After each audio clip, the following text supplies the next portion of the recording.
Información de servicio.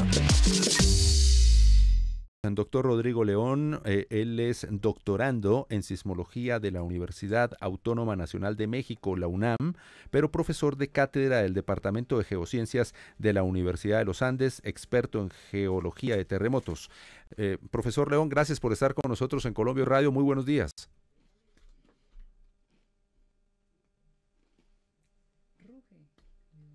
Profesor León.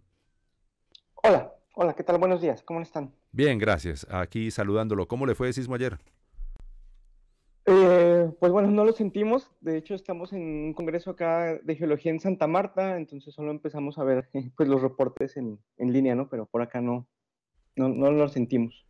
Fue más en el centro del país, aquí en la capital de la República, en Santander, en Boyacá, también en Meta, que fue el epicentro.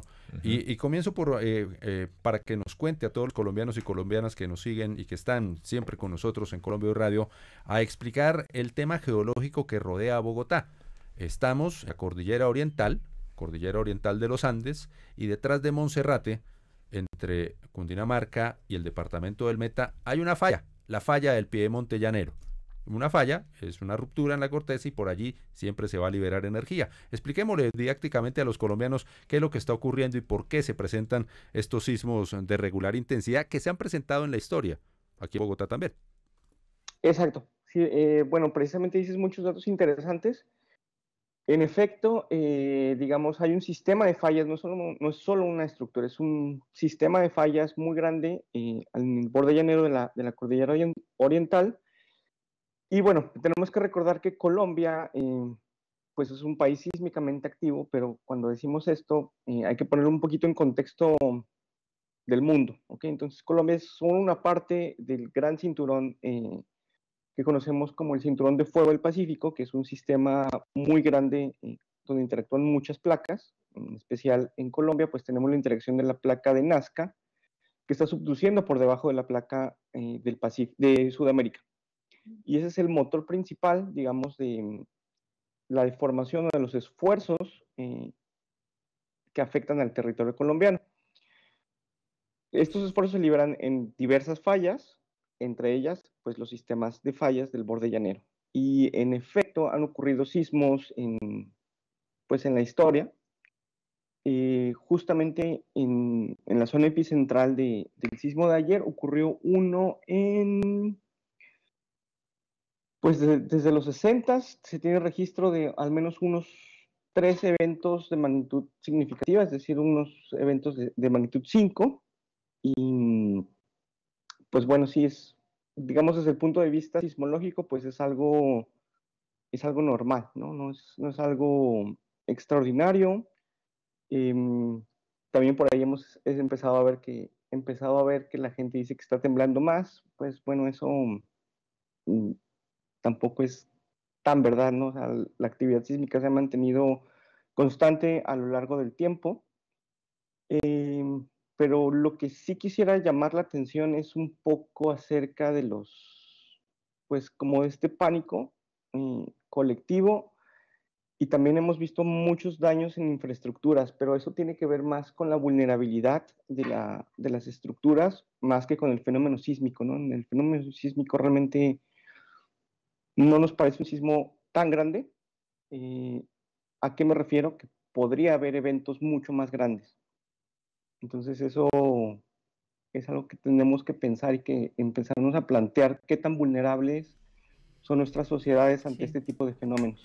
Usted lo ha dicho, señor Rodrigo, pues digamos, es normal, es más el susto que uno siente, porque claramente yo siento que uno no está preparado totalmente para un temblor, ¿no? Y hay que prepararse. Hay que prepararse. Hay medidas, señor Rodrigo, que no sé si usted nos quiera contar un poco acerca de esto, qué medidas o qué deberíamos tener en cuenta. Hemos escuchado, porque también hay mucha información que circula en redes sociales, en internet, que una de las cosas, por ejemplo, es que si uno tiene la posibilidad de evacuar, tiene aproximadamente 30 segundos para salir, entre comillas, seguro de dónde está. ¿Eso es cierto o no es cierto? ¿Qué debemos tener en cuenta? Por ejemplo, yo vivo en un piso 7, yo siento que en 30 segundos no salgo, me quedo mejor, busco ese triángulo de la vida. ¿Qué deberíamos hacer? Exacto, sí, este es un tema que tiene muchas complejidades y depende mucho de dónde estemos con respecto al fenómeno, ¿ok? Por ejemplo, yo soy mexicano, estamos acostumbrados que también tenemos muchos sismos, pero nosotros tenemos un sistema de alerta temprana que está diseñado para ciertos tipos de eventos. Entonces a la Ciudad de México nos da 30 segundos, por ejemplo, de diferencia entre que un sismo ocurre en la costa y que llega a la Ciudad de México. En este caso, para Bogotá, la sismo fuente, si estamos hablando de la del Monte Llanero, pues está mucho más cerca. Entonces no tenemos ese tiempo para evacuar y tampoco tenemos un sistema de alerta temprana, digamos, de manera oficial. ¿Ok? Doctor León, clave de eso que usted está diciendo. Por la cercanía de la falla, los 30 segundos no dan. Y eso es una información que se ha generalizado. En clave, ningún caso. No correr, no evacuar. Buscar, y ya vamos a preguntarle lo de los triángulos de vida, que también hay mucho debate en ese tema, Sage. Sí, pero creo que Sí, creo que sí, el doctor estaba Rodrigo terminando. no ha terminado de dar esa explicación sobre Que además por qué bien no interesante. evacuar en 30 En 30 segundos. ¿Qué hacer? ¿Qué hacer? Sí, claro, pues es que lo principal yo creo que es la preparación. Eso es algo que no solemos hacer mucho, y es tener, por ejemplo, un plan de contingencia ante este tipo de eventos, ¿no? O sea, no solamente sismos, sino otros tipos de fenómenos naturales. Y es hablar en casa, por ejemplo, rutas de evacuación o saber qué hacer durante este tipo de eventos.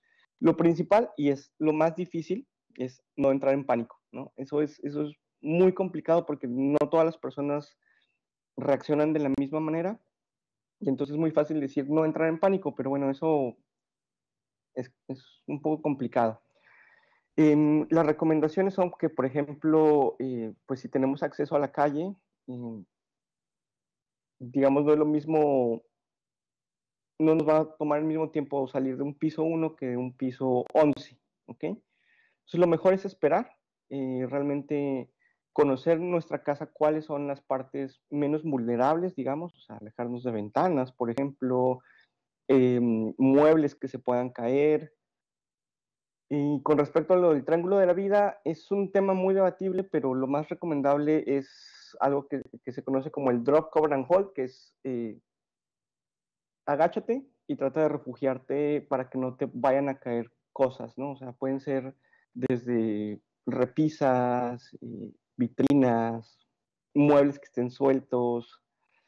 Entonces, sí, lo primero es analizar qué tan vulnerables son nuestros hogares, por ejemplo, y pues estar preparados, ¿no? Que eso es clave porque los sismos van a seguir pasando, pueden pasar más grandes, puede que no nos toquen en nuestro tiempo de vida, pero puede que sí. Entonces, lo más recomendable es tener planes claros que nos permitan enfrentar el fenómeno de la mejor manera, ¿no? O sea, tener, por ejemplo, documentos bien guardados, un plan de contingencia con la familia de lugares en donde nos podamos encontrar en caso de que las telecomunicaciones nos sirvan, saber que tenemos que cerrar, por ejemplo, el gas.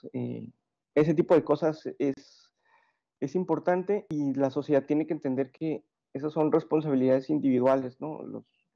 Las instituciones y los gobiernos pues no pueden cubrir, digamos, toda esa complejidad. Entonces, hay que empezar a hacer conciencia de qué tan vulnerables somos.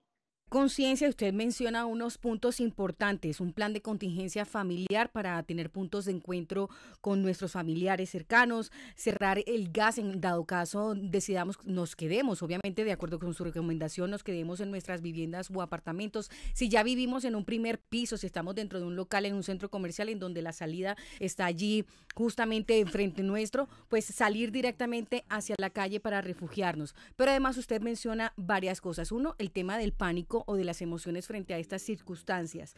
Y dos, cuando pasan o pueden llegar a pasar sismos muchos más graves o más grandes o sentirse mucho más fuertes. Y ahí quiero preguntarle, ¿en qué momento se diferencia un temblor de un terremoto?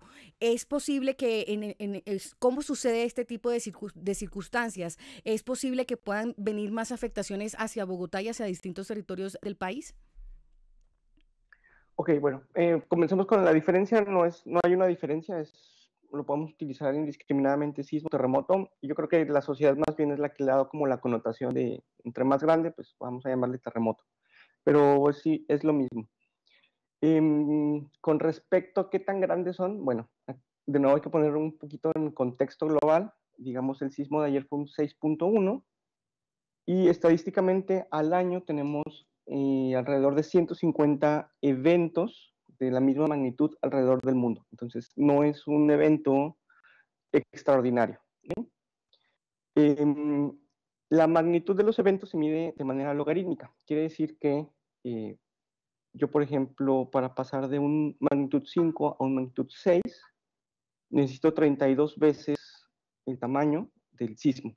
Y eso es digamos, en una cosa espacial es muy grande. Para nosotros 5 y 6 pues son números muy cerca, pero en realidad la energía y el tamaño del evento son muy grandes. Ahora, esto también tiene que ver con qué tan frecuentes son, ¿ok? Entonces, entre más grandes sean, obviamente menos frecuentes van a ser, afortunadamente. Okay. Claro, se libera esa energía. Sí, profesor, por ejemplo, recordando el de Armenia en 1999, 13 de enero, ese fue 6.2. 25. Pero, 25 perdón, de enero. 25 de enero de 1999. 1:10 de la tarde. 1:10 día lunes. Bueno, ese fue 6.2. Más esa superficial, diferencia, seguramente. Sí, cerca 5 a 6, pero la destrucción que causó, enorme. Más devastador. Hay que tener en cuenta una cosa muy importante que es la vulnerabilidad.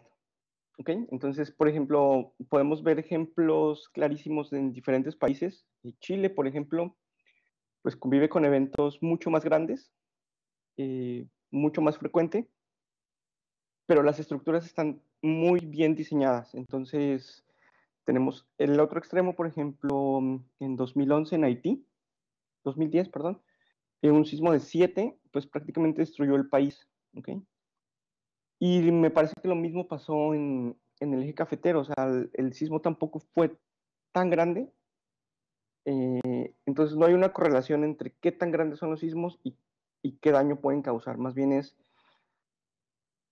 qué tan vulnerables son las estructuras a estos eventos. Entonces, viendo los daños de ayer, yo sí me quedo pensando mucho en qué tan preparadas están las estructuras en Bogotá para este tipo de eventos, ¿no? Entonces, de nuevo es un llamado a la sociedad para que, por ejemplo, pregunten en sus edificios, en sus casas, cuándo fue que cuando se diseñaron, qué código están utilizando, ¿no?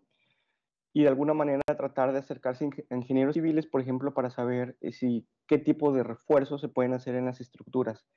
Que a lo mejor eso puede parecer como, bueno, tenemos que invertir dinero, pero es mucho más fácil invertir antes de algo que se puede reforzar, digamos, a tener pérdidas totales que van a ser órdenes de magnitud mucho más costosas.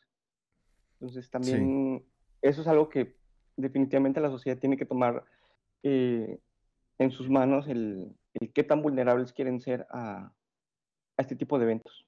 Sí, generar, crear y crecer en esa cultura de la prevención. Profesor León, le quiero hacer una pregunta técnica. ¿Hay de hecho alguna diferencia o algún elemento técnico que marque la diferencia entre un sismo, las posteriores réplicas y un nuevo sismo en cuestión de horas? ¿O todos los movimientos que ocurren luego del sismo inicial se identifican como réplicas simplemente? Ok, es un tema, vamos a decir, un poco complejo, pero es muy interesante. Entonces, en efecto, cuando tenemos un sismo, vamos a decir principal, ese sismo principal tiene una secuencia de réplicas asociadas que van a decaer en número de eventos en el tiempo, ¿ok? Pero esto depende mucho también del ambiente tectónico en donde se encuentren. Entonces, por ejemplo, el sismo de ayer es un sismo cortical, es decir, es un sismo cuya falla está dentro de la corteza y se maneja un poco diferente a los sismos de subducción, por ejemplo, el sismo de Tumaco. ¿Okay? Ahora bien, cada sismo a su vez tiene su propia secuencia de réplicas, entonces no me quiero meter tanto en esos tecnicismos, pero digamos, el sismo de ayer de 6.1 va a tener una secuencia de réplicas. La réplica más grande, casi siempre, o sea, estos casi siempre son un poco peligrosos de decir, pero usualmente tenemos la réplica más grande, que es una unidad una unidad más abajo del sismo principal. Es decir, si tuvimos un 6.1, la réplica más grande, por lo general, pues sería de 5, ¿ok? Pero este sismo de 5, a su vez, va a tener una secuencia de réplica asociada. Entonces, son un fenómeno en cascada, se le llama, ¿ok? Entonces, distinguir entre cuándo termina la secuencia de réplicas, pues hay que ver, digamos, el catálogo instrumental antes del sismo principal, ¿ok? Para tener más o menos cuántos eventos en esa zona se tenían antes del sismo, ¿ok? Y eso es como una curva que va bajando en el tiempo, ¿ok?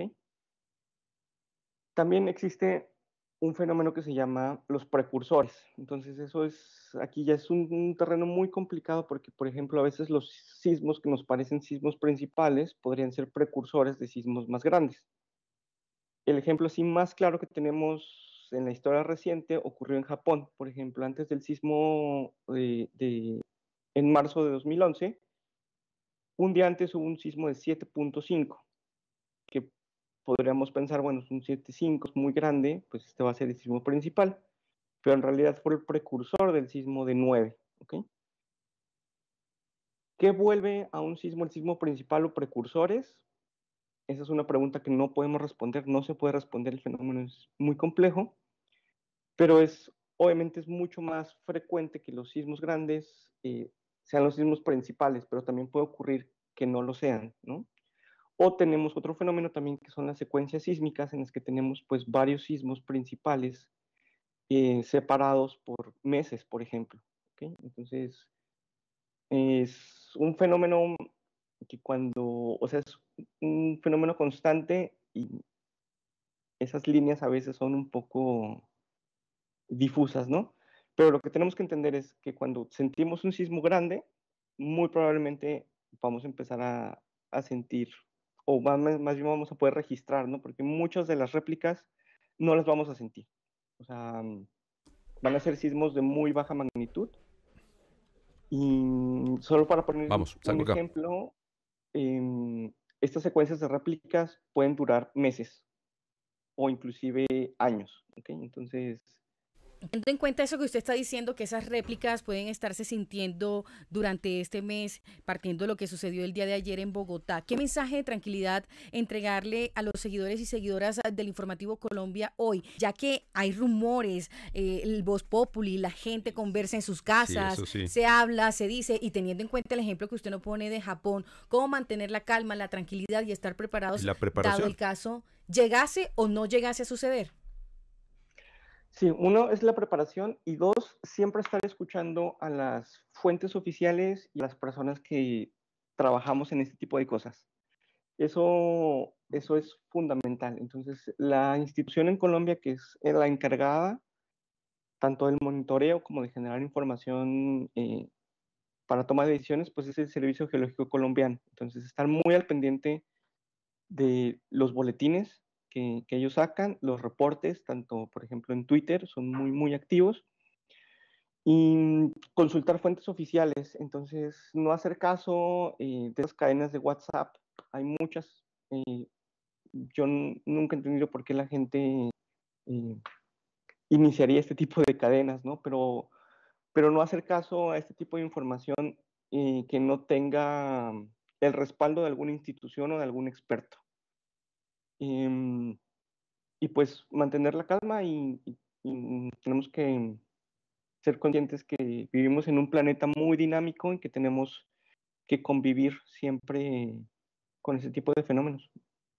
Profesor Rodrigo León, doctorando en sismología de la Universidad Nacional Autónoma de México, la UNAM, gracias por estar con nosotros en Colombia Hoy Radio. Él es profesor de cátedra del Departamento de Geociencias de la Universidad de los Andes, aquí en Bogotá, experto en geología de terremotos y nos da una cátedra tremenda de cómo aprender a convivir, y es el mensaje final. Vivimos en una zona geológica y nos toca convivir como con preparación, como con prevención, preparación. ¿Usted tiene en la casa? Debo decir que ayer, después de que tembló por la noche, que bajé, ya aprendí, por ejemplo, con Rodrigo, que ¿para qué bajo? Si estoy en un piso 7 no voy a alcanzar seguramente a llegar, más bien me resguardo, pero cuando subí, empaqué un maletincito. Sí. Me faltan un par de cosas que voy a conseguir hoy porque sí creo que es importante lo que Hay que tenerle. Estar prevenido, sí. Vamos a observar el siguiente video agradeciéndole Muchas al profesor gracias. León. Gracias por estar con nosotros. Seguiremos en contacto aquí en Colombia Hoy Radio con usted, profesor León. Gracias a ustedes por la invitación y pues, bueno, buen día. Hoy es el Día Mundial de la Atención Humanitaria. Realmente no es hoy, es mañana, es 19 de agosto. Pero como llega el fin de semana, sí lo queremos anticipar y nos coincidió, bueno, anticipamos el tema del sismo. Muy a propósito, Con el numeral. Además, el día que se celebra o que se conmemora, el día de mañana, el Día Mundial de la Asistencia Humanitaria, pues con lo que también se hace cuando, por ejemplo, tiembla, ¿no? Asistir a las personas.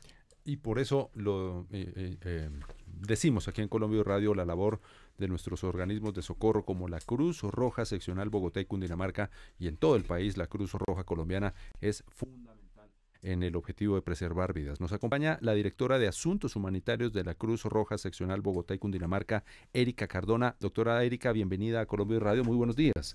Buenos días, muchas gracias por esta invitación. Bueno, comencemos por hablar acerca de la asistencia humanitaria. ¿Cómo le fue con el sismo ayer? Bueno, el sismo nos toma por sorpresa porque son eventos que no se pueden predecir claramente y lo importante aquí es estar preparados para poder generar unas acciones de evacuación, poder tener estos planes familiares y digamos que comunitarios de respuesta, que podamos haber hecho los simulacros anteriormente. Esto nos permite estar preparados, poder tomar estos eventos con calma y poder digamos que actuar ecuánimemente. Así nos tomó un poco este ejercicio. Y es que es clave, lo hemos desplegado, informado siempre, haciéndose énfasis a todos los colombianos y colombianas, la preparación, la prevención, la preparación. Hay que prepararse, no se sabe cuándo, pero hay que estar preparados. Hay que estar preparados, digamos que lo más importante es prevenir, por eso se hacen simulacros, por eso se insiste en tener un kit familiar de emergencias, en que tengamos un punto de encuentro, en que nuestras familias sepan dónde vamos a llegar en caso que ocurra una eventualidad. Sin embargo, a veces frente a estos ejercicios como que los tomamos a la ligera, no les prestamos tanta atención. Y pues el día de ayer, que nos toma por sorpresa, como que nos alerta también y nos hace pensar que es muy importante prevenir, muy importante estar alertas frente a estas eventualidades y que podamos tomar en calma las decisiones para poder evacuar, sobre todo para que no existan eventos lamentables como el que nos sucedió el día de ayer en Madelena, claramente. Sí, ese tema fue triste. Muy lamentable. ¿Qué a propósito? Y es que ocurre siempre, perdóname, en el sismo del 99, un gran referente del fútbol del Dorado en Colombia, Delfín Benítez Cáceres, falleció en Armenia, porque cuando fue el terremoto se lanzó a un segundo piso, estaba en un restaurante. Sí.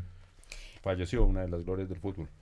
Lastimosamente, el pánico. Exactamente, y allí, no sé si está relacionada a su pregunta, mi querido Carlos, pero justamente el manejo de las emociones en estas situaciones que nos toman a todos y a todas por sorpresa. ¿Qué mensaje enviarle a las personas de tranquilidad? ¿Cómo se debe actuar ante una situación de estas? Bueno, las situaciones de crisis y las situaciones de emergencia siempre van a generar miedo. O sea, digamos que los seres humanos somos vulnerables por naturaleza y hay una vulnerabilidad universal. Todos vamos a sentir este miedo. ¿Qué es importante? Que si hemos preparado nuestro cuerpo y si hemos preparado nuestra mente frente a estas situaciones, ante hacer estos eventos simulados, nos permite tomar decisiones más acertadas, nos permite que motoramente el cuerpo también esté acondicionado a bajar las escaleras, a mantener la fila, a que podamos evacuar de forma segura. Y también es importante que utilicemos algunas técnicas previas que uno puede ir entrenando de relajación, de respiración. El miedo siempre va a estar presente, nunca se nos va a quitar, es una sensación física y corporal y comportamental que no podemos cambiar, pero lo que sí podemos hacer frente a estas situaciones críticas es prepararnos, es poder respirar en ese momento, saber que tenemos que evacuar, saber que tenemos que estar con el grupo que estábamos, que estemos todos completos, que seguramente no hay comunicación, pero que en ese momento funcionan los SMS, los mensajes de texto para tratar de comunicarse con la familia, y si el evento es de gran magnitud y si ya tenemos concertado un punto de encuentro, pues lograr llegar allí para poder encontrarnos todos nuevamente. Ahorita hablábamos, Erika, que muchas muchas veces, bueno, se habla de en la medida de lo posible evacuar, ¿no? Pero hay situaciones en las que uno dice, no alcanzo, de repente estoy en un edificio muy alto y mientras bajo puede ser mayor el riesgo y a veces dicen, no, más bien quédese en la casa y encontrar esos puntos entonces seguros. Ustedes, yo me imagino que tienen más claro cuáles son esos puntos, porque es que muchas veces se habla de que el marco de la puerta, pero luego dicen que no, que el baño, pero tal vez no. O sea, ¿cuál de pronto usted siente o ustedes sienten en la amplia experiencia que tienen además en rescate y demás, que pueden ser esos puntos seguros para que los tengamos así como súper presentes?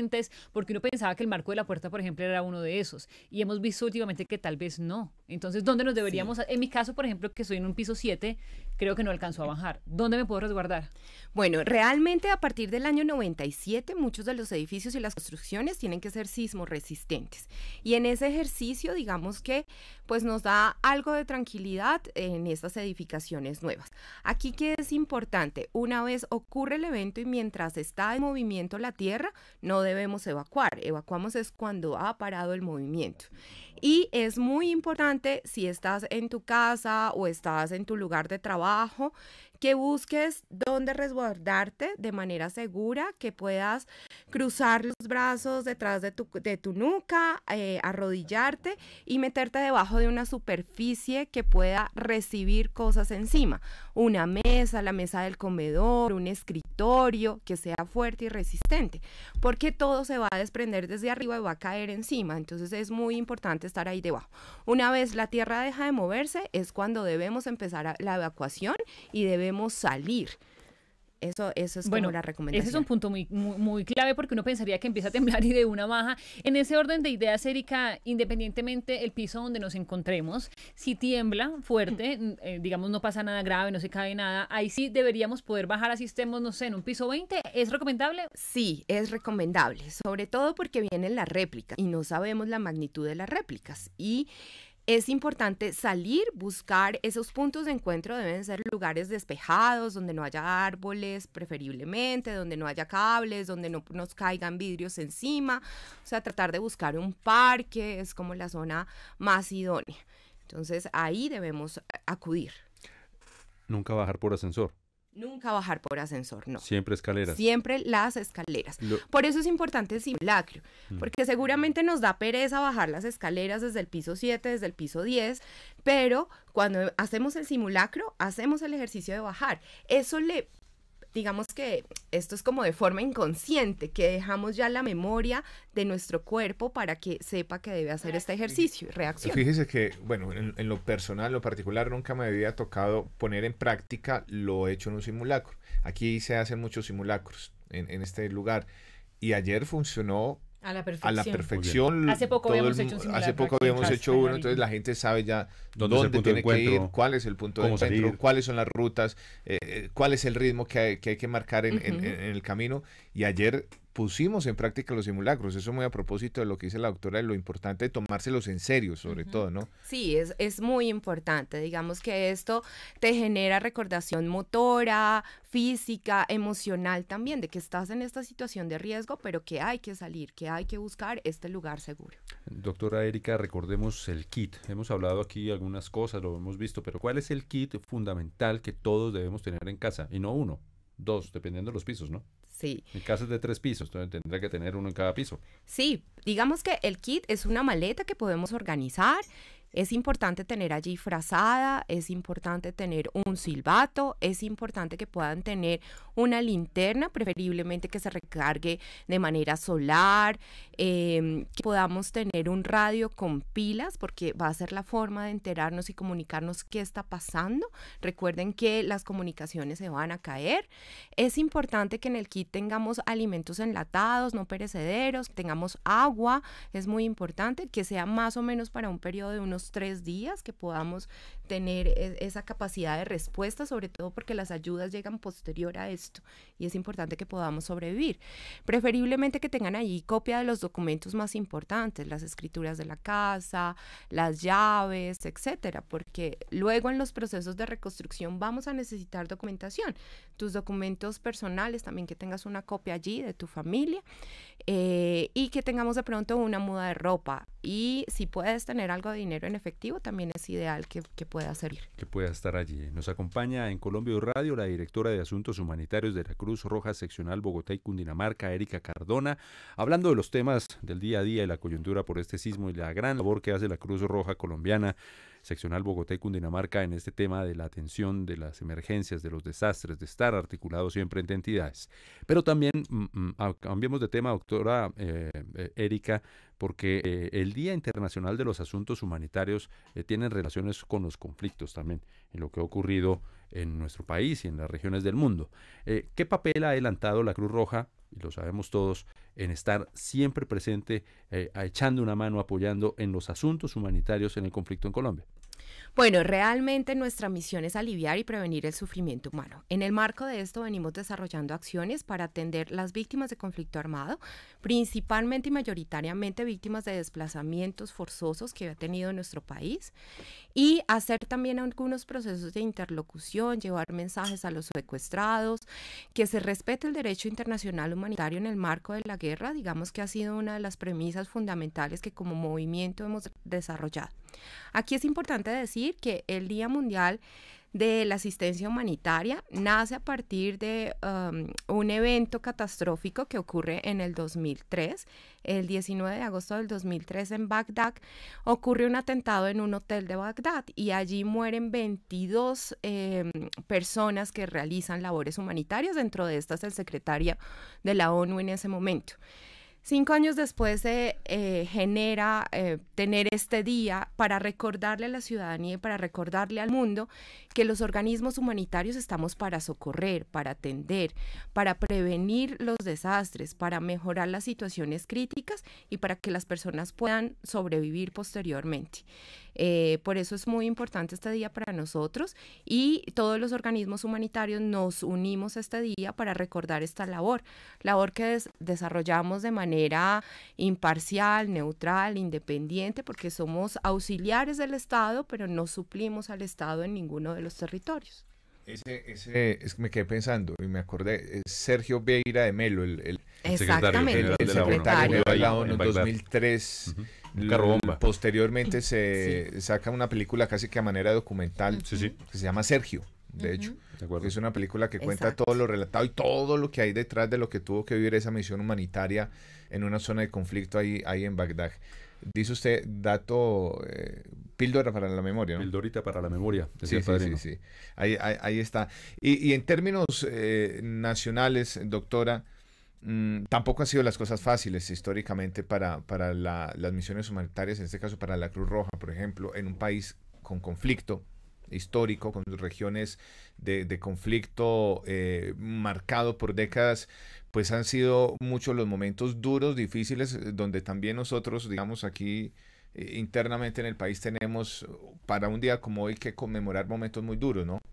Sí, digamos que las crisis humanitarias pues no solo se dan por los desastres naturales, como lo que podría pasar con el sismo, y aquí hemos tenido muchas situaciones de estas como Armero, Puerto Salgar, bueno, diferentes situaciones muy complejas, pero también tenemos una crisis humanitaria dada por el conflicto armado. Y en este momento tenemos también otras crisis relacionadas con el tema de migración, por ejemplo, que desde el año 2018 nos ha golpeado bastante fuerte y donde tenemos millones de personas en esta situación en este momento, no solo venezolanos, sino ahorita todo el tema del Darién que nos viene afectando, pues digamos que con un impacto muy fuerte. Decir que las crisis humanitarias pues en nuestro país llevan más de 50 años y frente a eso un poco también la atención humanitaria ha tenido que ir cambiando y evolucionando. Inicialmente, digamos que nuestra atención era muy asistencial. Nosotros llevábamos el paquete alimentario, el paquete de aseo, brindábamos una atención allí. Esto ha ido evolucionando también porque las necesidades y la salud mental de nuestra población se ha afectado notablemente. Hay personas que no solo han vivido una situación de desplazamiento o migración, sino que han tenido hechos sucesivos, aparte de eso, un abuso sexual. Casi aparte que revictimizados, ¿no? Ajá, aparte de eso, el reclutamiento de su hijo, o seguramente mataron a su familiar delante de ellos, y todo esto deja heridas muy grandes en nuestra población. Así que ha sido súper importante todo el acompañamiento psicosocial, que se volvió una línea transversal de las atenciones que realizamos, y cómo estabilizamos emocionalmente a las personas para que reconstruyan sus proyectos de vida. Esa es una labor fundamental.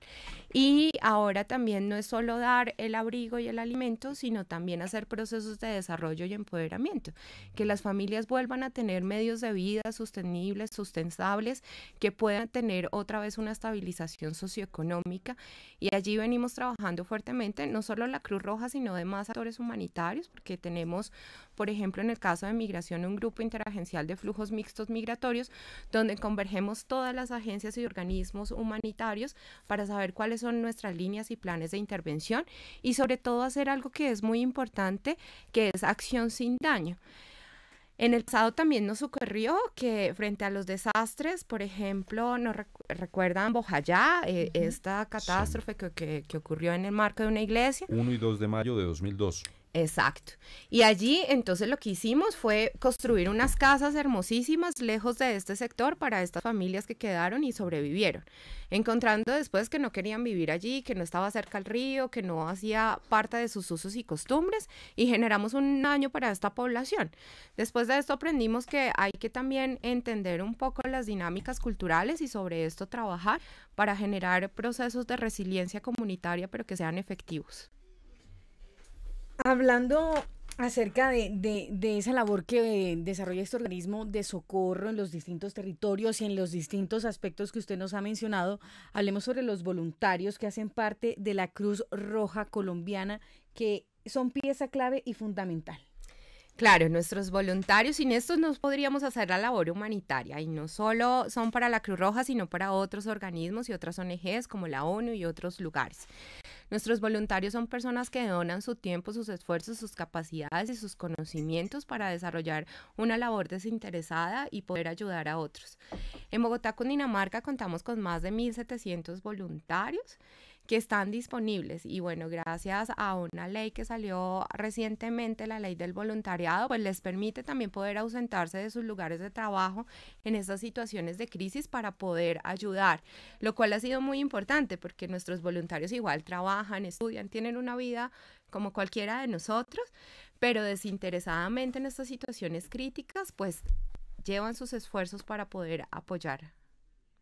Muy importante eso, y además saber uno cómo puede acercarse a ustedes para decir, venga, yo quiero ser voluntaria, y de pronto si hay algunas condiciones, ¿no? Cierta edad, físicamente me imagino que saludables, hay condiciones, ¿cómo puede ser uno voluntario? Bueno, pues imagínense que nosotros a nivel país tenemos voluntarios infantiles, juveniles, damas grises y socorristas. Esto es maravilloso porque desde que eres niño o joven puedes entrar a la Cruz Roja. Sobre todo se forman con las brigadas educativas de los colegios en poder ayudar a otros, y nuestros voluntarios juveniles van hasta los 30 años. Tenemos voluntarios socorristas, que son las personas que se especializan en rescate, en búsqueda, en hacer actividades, por ejemplo, con caninos, en hacer actividades de montaña, en hacer rescates verticales, en agua, etc. Y tenemos nuestras damas grises, que son, uno creería, solo señoras. En el pasado eran solo señoras, pero esto también ha evolucionado. También tenemos ahora caballeros grises que hacen una labor más comunitaria, de aprendizaje, de docencia, de hacer talleres con la comunidad, de capacitación, de alfabetización, este tipo de cosas que desarrollan ahí. Entonces puede ser voluntario de cualquiera de nuestras agrupaciones. En nuestra página de internet www.cruzrojabogotá.org.co encuentran información, ahí tendrán el acceso al link. Es muy importante que tenemos como 2 clases de voluntariado: un voluntariado base, que hace todo un proceso de capacitación, unos cursos, y toma todo un currículo académico para ser voluntario, y que debe cumplir unas horas mensuales para seguir activo. Ah, qué chévere. Pero tenemos otros tipos de voluntariados que han ido formándose en el tiempo, que son voluntariados de apoyo, personas que no tienen todo el tiempo ni la disponibilidad para hacer esta intensidad horaria, que simplemente toman unos cursos de doctrina institucional, porque es muy importante saber qué es la Cruz Roja, cómo nos movemos, qué hacemos, nuestros principios, etcétera, pero que para labores muy puntuales están inscritos para desarrollar esas labores. Recordemos la página www.cruzroja.bogotá. Ok. .org.co www.cruzrojabogotá.org.co para aquellas personas que nos están escuchando a esta hora y tienen ese servicio, ese don de darlo un poquito más y ser parte de la Cruz Roja de nuestro país. Directora de Asuntos Humanitarios de la Cruz Roja Seccional Bogotá y Cundinamarca, Erika Cardona, gracias por estar con nosotros en Colombia Radio. Muy buenos días. Muchas gracias y síganos en nuestras redes @Cruz Roja Bogotá. Allí van a encontrar la información, las actividades que hacemos y cómo hacer parte de esta institución humanitaria. Director del Servicio Geológico Colombiano, Julio Fierro Morales, por estar en Colombia Radio. Muy buenos días. Buenos días para ustedes y para los oyentes. Doctor Fierro, bueno, estamos en uno de los países con mayor sismología en el mundo. Lo referimos por la Mesa de los Santos en Santander, donde a pesar de ser muy imperceptibles, es, creo si no, y usted me indicará, una de las zonas más sísmicas de todo el planeta.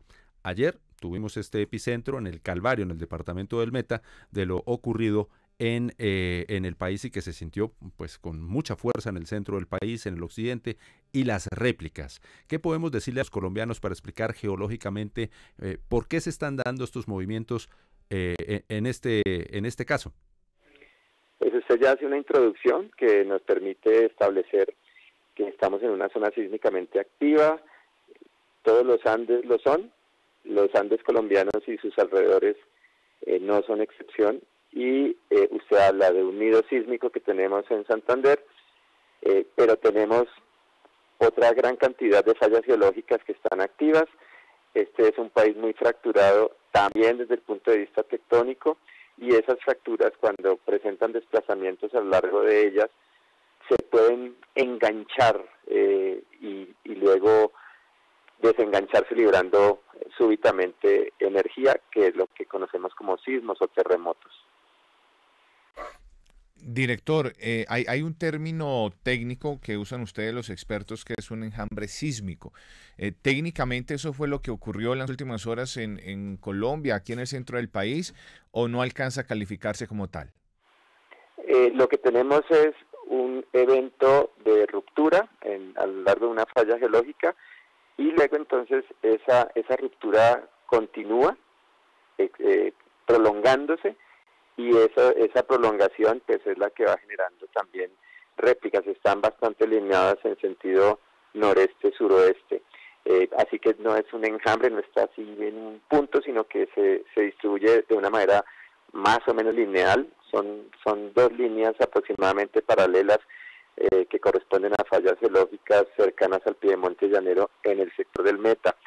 Ese sector tiene un levantamiento cordillerano, la cordillera oriental levantándose relativamente rápido, y eso hace pues que parte de las manifestaciones que haya de ese levantamiento sean los sismos, pero también está la gran altura de la cordillera oriental en ese sector, y esa belleza también se relaciona con esa dinámica de la corteza en la zona.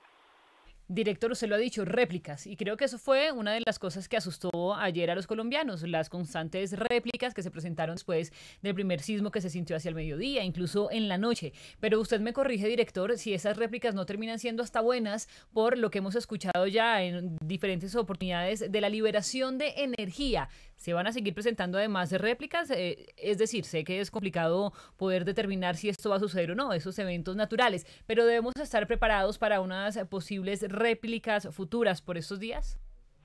Siempre debemos estar preparados, pero no sabemos si va a suceder en días, en años. Eso no podemos científicamente definirlo. Lo único que debemos saber es que estamos en una zona sísmicamente activa, que los colombianos que pueden estar tranquilos con un sismo están en Leticia, en Puerto Carreño, en Mitú, en Puerto Inírida, pero los que estemos en los Andes o en cercanías de los Andes, sí vamos a tener que acostumbrarnos porque es una dinámica natural. Para la zona en donde tuvimos ayer los sismos, que es lo cercano a Quetame, Guayabetal, El Calvario, en límites del Meta y de Cundinamarca, esa dinámica es una dinámica que se presenta pues con cierta recurrencia de lo que se ha detectado y ha estado en informes o que tiene reportes en la Red Sismológica Nacional de Colombia. En 1988 un sismo un poco mayor de 5 en El Calvario, en 24 de mayo de 2008 en Quetame, ese sismo fue de 5.9, también se sintió duro acá en Bogotá, y pues ayer tuvimos el sismo de 6.1, que es un sismo relativamente fuerte para esta zona del país, una réplica que tuvo 5.6 y la réplica de las 8:15 de la noche de 5.1 también por los lados del Calvario. Incluso hubo otra de 3.1, 3.2 en San Juanito, que es otro pueblo cordillerano en la zona. Las réplicas deben estar por 100 el número, pero desde las 12:35 aproximadamente el mediodía a hoy, la única réplica fuerte fue la de 5.1 de anoche. De resto han sido réplicas que no son perceptibles y es probable que sigamos teniendo réplicas, ojalá sean imperceptibles ya para tranquilizar, pero nosotros no podemos hacer predicciones, los sismos no se pueden predecir, los sismos no se pueden prevenir, así que tenemos que construir una cultura basada en el conocimiento de vivir en una zona sísmicamente activa, y eso pasa también por construir muy bien nuestras edificaciones, en general la infraestructura. La sismoresistencia es clave en las construcciones, las autoridades locales, los curadores, cuando se entregan las licencias de construcción, que tengan la sismoresistencia. Doctor Fierro Morales, Julio Fierro Morales, director del Servicio Geológico Colombiano, especialmente le quiero insistir en ese último aparte que acaba de decir usted para hacer ese llamado de atención a la ciudadanía. Los sismos no se predicen. Los sismos no se predicen y los sismos no se pueden evitar, ni siquiera en sociedades que han alcanzado un avance científico muy grande. Estados Unidos, Japón no logran ese tipo de alcance. Así que toca insistir mucho en crear esa cultura. Nosotros necesitamos hacer simulacros más frecuentemente, tomarlos con mucha seriedad, de manera que nos entrenemos para responder. El único hecho fuertemente lamentable ayer tuvo que ver con el pánico y no con que una estructura colapsara. Colombia Hoy Radio.